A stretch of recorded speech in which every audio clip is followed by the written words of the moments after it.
ซอยสลับกันซอยใหญ่เราจังแลไว้เตยอย่าไปถ่วงละลายดิเปิดคลิปเปิดภาพไปนี่ก็ยังอยู่น้ำงานบุญคือเก่าพี่น้องเลยกับทักทายสบายดีและสวัสดีเด้อเนาะทุกคนมื้อนี้ก็เป็นมื้อตั้งกองบุญในมื้อนี้พี่น้องเลยเดี๋ยวน้องวีก็มาซอยงานคือเก่าเนาะพี่น้องเนาะเตอร์ใช้อันมีดนะเบ่ล่ะมีดบ่ล่ะจะไปญาตินับเคยเพิ่นได้จะเอ้ยสิ้นก็มาพร้อมกันนี่น้อยจนสิเที่ยงเลยนะเปลี่ยนกันจะเอ้ยเตอร์บ่มีแล้วก็ย่าย่าเพิ่นสิหั่นสิ้นเด้เดี๋ยวเพราะว่ามาพร้อมกันเด้เนาะเอ้ยเฮากับเปลี่ยนกันแล้วแพ้เมื่อยกับเปลี่ยนกันให้มื้อเช้านี่อันพอน้องวีมาตั้งแต่เที่ยงคืนพุ่นแต่บัดนี้ก็ย่อเข้าตอนเช้าแล้วก็เมื่อละข่อยก็มาแทนบัดนี้เปลี่ยนกะกันเปลี่ยนกะเดี๋ยวเฮามาซอยย่อเข้าเที่ยงพี่น้องเลยแม่น้องวีมาย่อเข้าเที่ยงแล้วก็เฮ็ดหันเฮ็ดนี่น้ำหมูได้กะทุกอย่างมาฮุบไปเฮ้ยผักบัวเห็นมีผักบัวบ่ผักบัวไม่จะหายที่ตาหายว่าจะผักบัวเลยแต่เดี๋ยวโตนด้วยโอ้ยจะลงเวทได้แล้วยังบั่นเลยเอ้าฮะจะรถไทยเขามาพี่รถเก็บขี้เหงื่อผมตกคลองได้ป่ะรถเก็บขี้เหงื่อตกคลองเป็นอย่างเด้อใช่รถเก็บขี้เหงื่อรถเก็บนี่หลังรถเก็บทุกอย่างเลยใช่ไหมว่ามันมีเป็นซบอยู่นะที่นี่น่ะไอ้เมียเอายางใหญ่นะตัวชอบนี้ใหญ่นะเอาได้ทุกอันต่อไปแล้วอย่างเนี้ยแสนใหญ่ป่ะเขาพอจะไม่ใช่ค่ะโอ้ยมันจับเลยจับเนี้ยมันจับเลยจับเนี้ยมันชอบมึงอยู่เนี่ยมันชอบดิเอาลงกันเลยบ่ข้าวหอมหรือว่าแยกธงใส่รถติเดี๋ยวเพิ่นสิคลดหน่อยเองเพิ่นติก็เนาะเพิ่นก็เพิ่นไปกินน้ำโขงน้ำแข็งเนาะ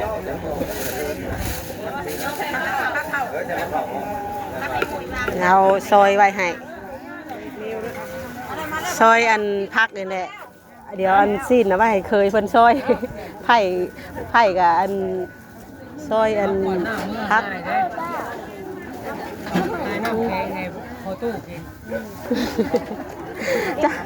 เห็นว่าเอาขวดเป้าที่จังเราอยากได้บ่อยากได้เก็บขวดเป้าให้เราล่นนี่ให้น้ำแข็งที่ชื่อเอาตัวอันมีน้ำใครแล้วเนาะเนาะมีน้ำกับเบิดเลยน่ะ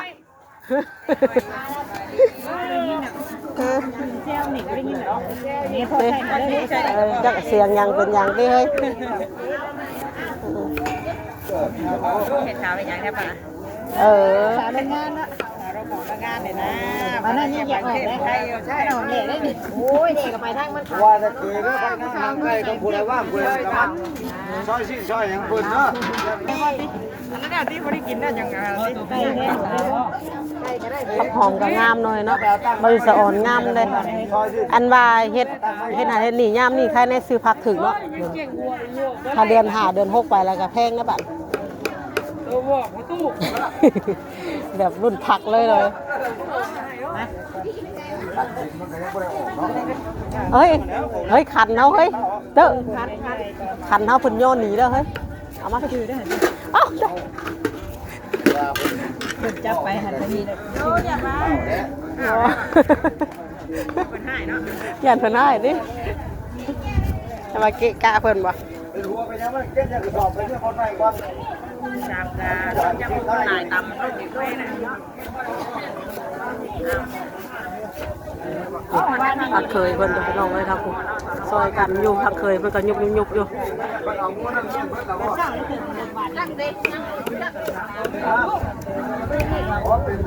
กลุ่มไปกลุ่มมันเป็นอะไรทางคุณอันนี้ยกข้าว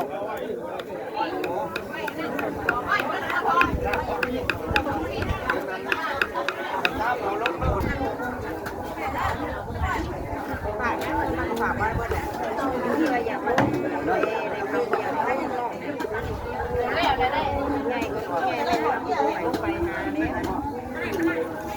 คยกับจนมาบ่มีทางเข่าแล้วยังมาอันเคยบ่ลายอยู่ที่บ่ มีบาแต่ว่าให้เป็นให้นางหางไก่ซอยซีนซอยเพิ่นมันเคยล้างมาจนเต็มอยู่พี่น้องเลยซอยกันเนาะพี่น้องเนาะหมุนบ้านเฮาซอยกันคนละไม้คนละมือตอนนี้ก็ใกล้สิเที่ยงเลยเร่งยันบ่ทัน เอาตัดได้กันได้ดูเห็นอันนั้นนี่เห็นบ้านไทยเนี่ยแต่บ้านเฮาเนี่ยบ่กันจะเอารักษาอันนี้มันก็อยู่บ้านแต่บ่มันที่บ้านเจ้าไม่ได้ค่อยพอแล้วบ่ไปค่ะพอได้นอนพอได้เอาสิมาได้ค่ะว่า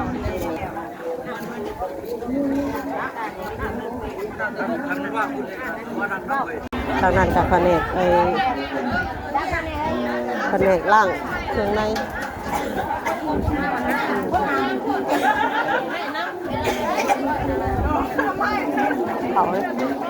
เขา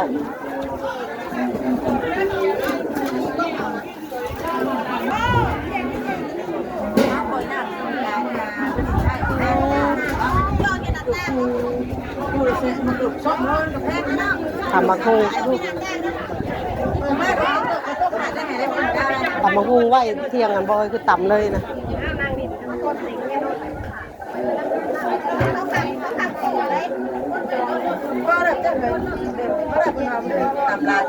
หุ้งบ่ตอนนี้บ่บ่เพิ่นว่า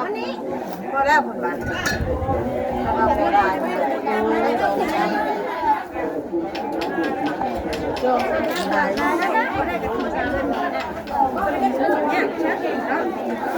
ต่ำเบิดเลยติก็ต่ำบ่เบิดก็บางหุ้งบ่แต่ว่าต่ำเบิดแล้วก็คือเบิดแล้วก็เบิดมันตำรถกันแม่นละติ่มเราใจเสียลายใช่ไหมติ๊อ๋อขับตะเลยนะนั่นมันก็เสกเราไม่เห็นว่านั่นมันเสกอะไรเนาะเสกมันไทยเลยนั่นมันเสกมาแต่ไทยอีกหลวงพ่อจังเบงตุ้ยรุ่ยยุ่นมันยังเคยบอกหมอนี่หาแจกเงินมูแต่เศร้าแน่นี่จักเราเป็นยังแน่นี่ว่าจักเราเป็นยังแน่ผู้นี้เยอะคนมีบุญแต่เราก็ไปคนนั้นเราไปคนนี้อยู่ฮะ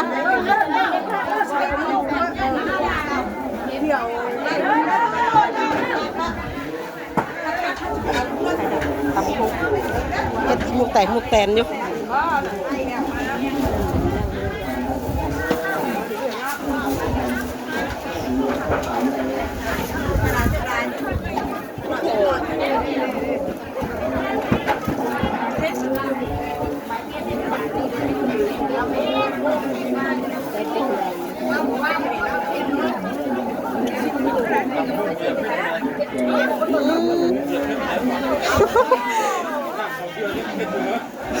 กินน้ำสองเทื่อยังก็เผ็ดอยู่ทั้งกับคักและสายเอ้ย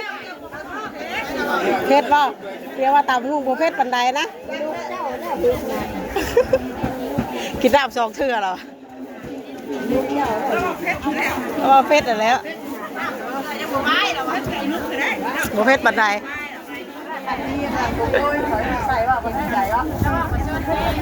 ว่าประสด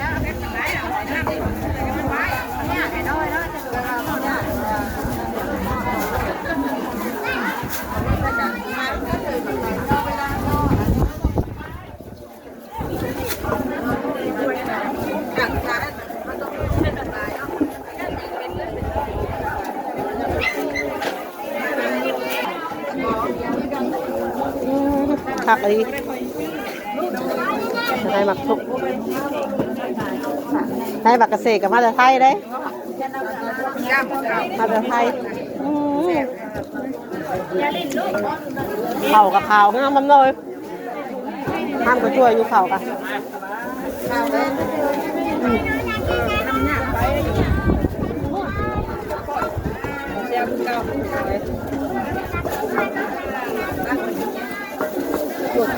บางคนเฮ็ดกินพอครัวทางนี่แม่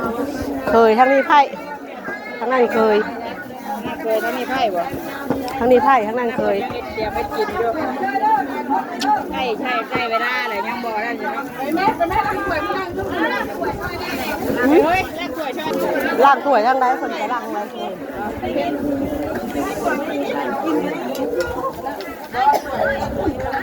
หืม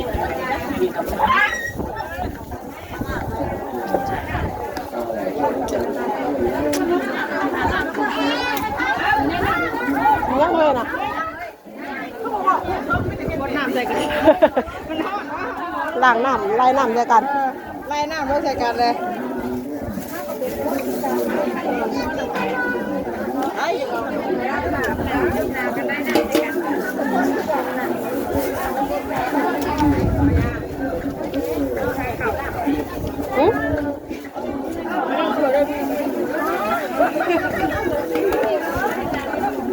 ใจเด็กของมันต่างไปล่างถ้วยทำน้ำแซ่บเลยแซ่บเลยของมาจากไทยหรือแซ่บไปดิแซ่บเลย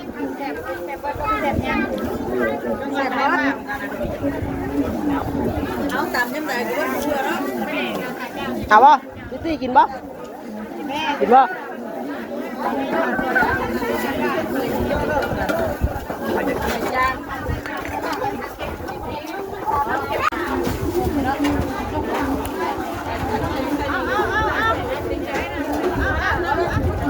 เอาลูกปูเอาน้ำแดงมาเลี้ยงกุมารนะบัดนี้เอาบ่น้ำเบิ้ลนี่กี่อย่าง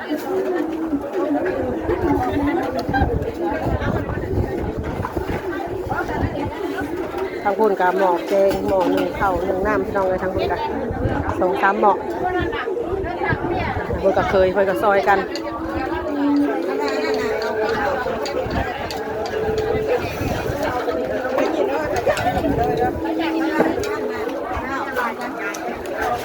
ขยันกินบ่น่ะเอ้ยไปแล้วบริการเองคนกันเองกินนี่ดังมันแบบว่านี่2 แก้วเมื่อวานนี่มื้อนี้แม่บอกเขาขายแล้วให้แม่เราใครมุกขายนะคะ แมนอยู่อยากได้ไข่มุกก่อนแม่อยากได้อยู่นั่นน่ะเอาอันนี้บ่มีอย่างว่าแบบแม่ชวนไปซื้อน้ำปั่นก็บ่อยากกินชาเขียว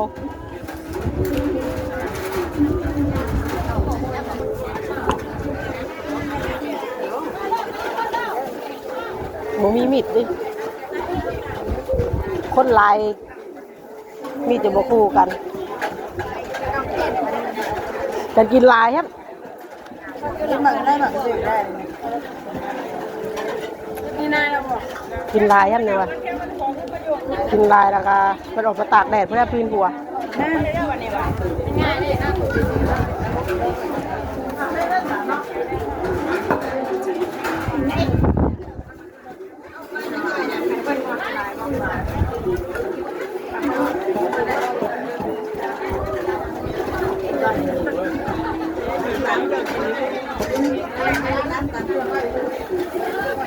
ลมมาแห้งเราไปบันนี้โอ้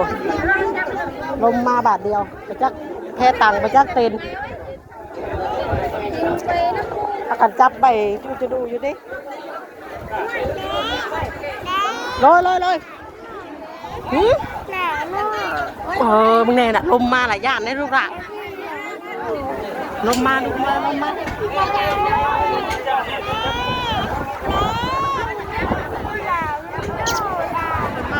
เอาเสือกับมึงดูซ้ำเลย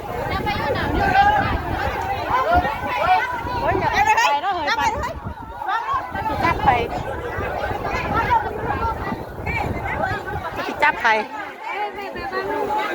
ห่วงไปที่ไหนไปวิ่งญาติเลยป้าออกนอกอยู่ในป่าหัวป้าดูป้าอยู่ในป่าหัวป้าออกนอกหัวป้า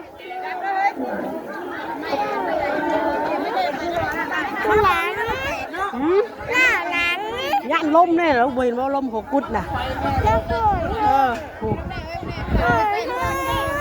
บ่อยู่แล้วลมหกกุดไป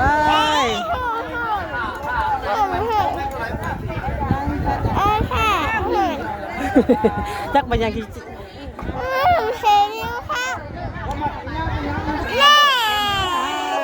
แขวเยียนมาย่านบ่ลมที่หมักลูดยังบ่มาบ่อยู่เนาะพี่น้องแบบนี้แหละลมอ่ะหมักตะลูดขึ้นนะลูกลมมันอ่ะหมักตะลูดขึ้นกับแบบนี้แหละอีหลาบมันต้องขึ้นเด้อย่านเด้อหมักตะลูดขึ้นแล้วเนี่ยลมมาบาดเดียวแบบนี้แต่ย่านเนาะลมแบบนี้กันพี่น้อง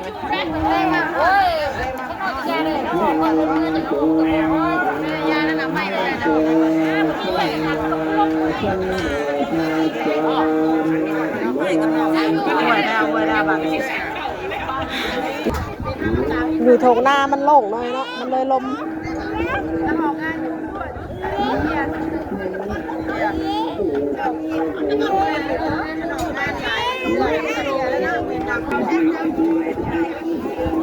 บูแลนปอมจะแซวกับนั่งสองพักเฉยอยู่ดิพระเจ้าขอดอันว่านั่งซอยพักเฉยอยู่บูโรแลนปอมจะแซว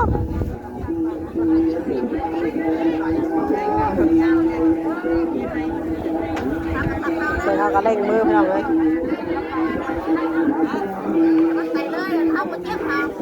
เห็นอะไร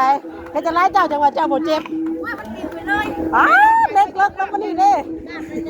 ล่ำเล็กคนมั่นใจแล้วจะเขาจังมาลุกกันนี่เนาะนั่งเซ่ออยู่กันนี่วะแต่เคยเอากับเวลาไปนอนสู่พี่น้องเลยตั้งแต่เที่ยงคืนบุตั้งแต่เที่ยงคืนตอนนี้ก็เป็นเที่ยงก็ยังบ่ได้นั่นอยู่ยังบ่ได้พักผ่อนอยู่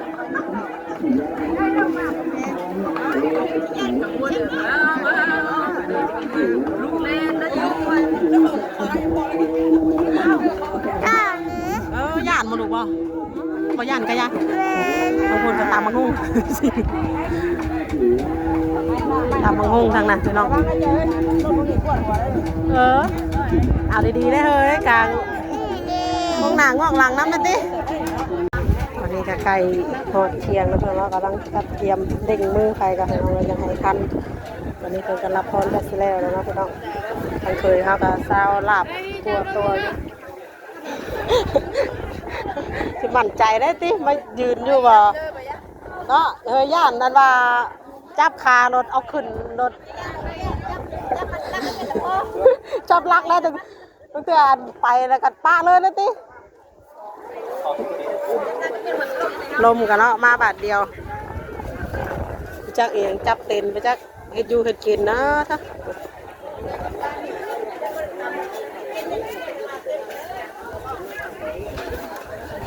ซอยผักกับซอยบดเลยเตี้ยเดี๋ยวในเดียวเนื้อลมเลยมาจับเต็นซอยกันอ้าวเฮ้ยสั้นเลยใกล้แล้วเลยทางนั่นก็ซุปลาบกับพอดีแล้วพอดีแกงเฮาเข่าน้ำเฮากับซุปเตรียมพร้อมเรียบร้อยหมดแล้วมีแต่ย่ออย่างเดียวน้องพี่น้องเนาะคลิปนี้ก็จะประมาณเท่านี้กันเด้อน้องพี่น้องเนาะแม่น้องวีกันสีเขาโตล่าไปก่อนน้องพี่น้องเนาะเดี๋ยวพอกันในคลิปต่อไปเด้อคลิปนี้กับใครได้พี่น้องเลยกล่าวคำว่าสบายดีทุกคน